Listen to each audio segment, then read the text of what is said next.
sinon ça sert à rien. Sinon ça sert à rien. Nous devons reprendre Gao.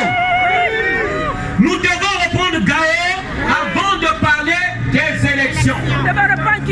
Et je vais dire quelque chose. Pour ceux qui n'arriveront pas peut-être à faire le lien, mais ça a un lien très important. C'est bien lorsque nous venons crier nos émotions ici, notre colère ici, nos émotions. Mais si nous ne nous organisons pas, ils vont encore reprendre le dessus sur nous. Lorsque je parle d'organisation, je parle à la diaspora malienne. Il faut entreprendre au Mali. Je parle à la... Certains vont se dire peut-être que ça n'a pas un lien avec le combat. Ça a un lien avec le combat. Un peuple qui est fort économiquement est fort politiquement. Lorsque la diaspora sera forte économiquement, nous serons forts politiquement. Vous ne pouvez pas crier alors que les poches sont vides. C'est pourquoi j'appelle à la solidarité de tous les Maliens. J'appelle à la solidarité de toute la diaspora malienne. Il est temps qu'on construise notre pays.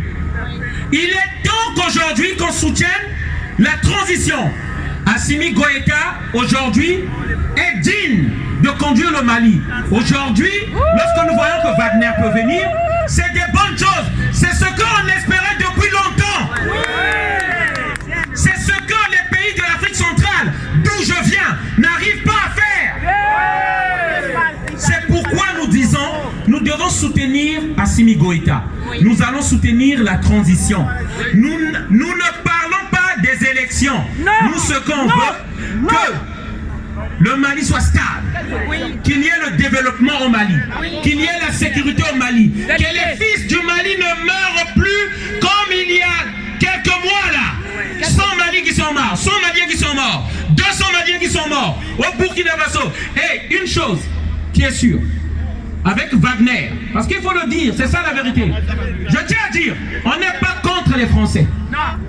On est contre les dirigeants français qui dirigent mal la France, qui financent le terrorisme. Ces mêmes dirigeants-là qui ont détruit la Libye, Sarkozy, rappelons-nous, ce sont les armes françaises qui ont dévalé au Mali, aujourd'hui à la déstabilisation. Au Niger. Nous rendons hommage aux morts innocents, parce qu'il faut le dire, de l'armée française qui ne savent rien qu'on envoie là-bas, pendant que les dirigeants eux-mêmes et leurs enfants ils sont tranquilles ici. Et ils font mourir le peuple français là-bas. Et ils mentent au peuple français qu'ils sont là-bas, ils sont en train de mourir pour la France. Non, vous êtes en train de mourir pour les multinationales. C'est Bolloré qui gagne. C'est Bouygues qui gagne. Vos enfants, les Maliens peuvent se défendre eux-mêmes. Ils peuvent, on est un peuple fort. On peut se défendre nous-mêmes. Rappelez-vous de la force qui a libéré la France. C'est pas la force noire. Le général Mangin, c'est pas la force noire. La force noire depuis l'histoire a été toujours vainqueur. Ce qui nous manque, c'est le matériel. Donnez les armes aux Maliens, ils se libéreront eux-mêmes et vous rentrerez, vos enfants rentreront vivants ici en France. C'est ça la vérité. Donc, chers amis, avant de terminer, je tiens à dire, ça a un lien lorsque la diaspora sera forte économiquement. C'est pourquoi nous avons lancé un projet. Nous avons lancé un projet pour toute l'Afrique. Il est temps. Regardez, je prends un exemple. Nous devons prendre l'exemple des autres. La communauté juive est très puissante parce qu'ils sont forts économiquement. On ne les touche pas parce qu'ils sont forts économiquement. Les candidats français vont là-bas parce qu'ils sont forts économiquement, ils sont solidaires aussi. La Chine devient la plus grande puissance économique parce qu'ils ont plus de milliardaires actuellement.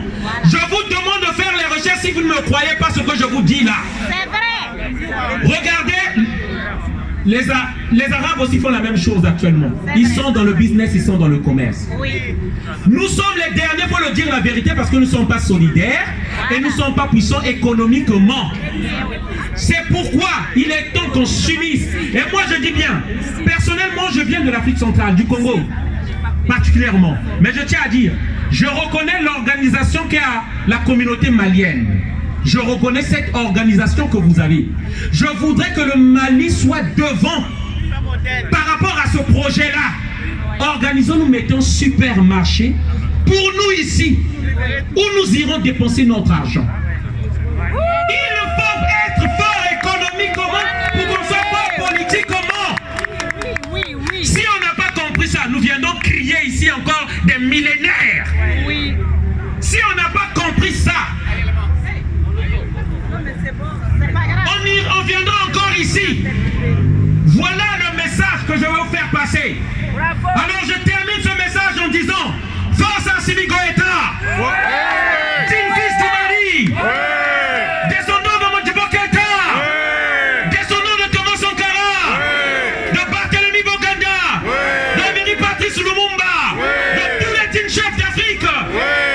Solidarité entre Africains, solidarité entre Africains, c'est ainsi que nous resterons. Solidarité entre Africains, à bas l'impérialisme, à bas la CEDEAO, à bas l'impérialisme, à bas la CEDEAO, à bas ceux qui veulent des élections au Mali, à bas ceux qui veulent des élections au Mali. Vive la transition, vive Assimi Goïta, vive la diaspora. Et nous demandons une seule chose à la transition: aider la diaspora à investir dans le pays, faciliter la diaspora à investir au pays pour donner le boulot à leurs frères là-bas. Merci encore, chers amis.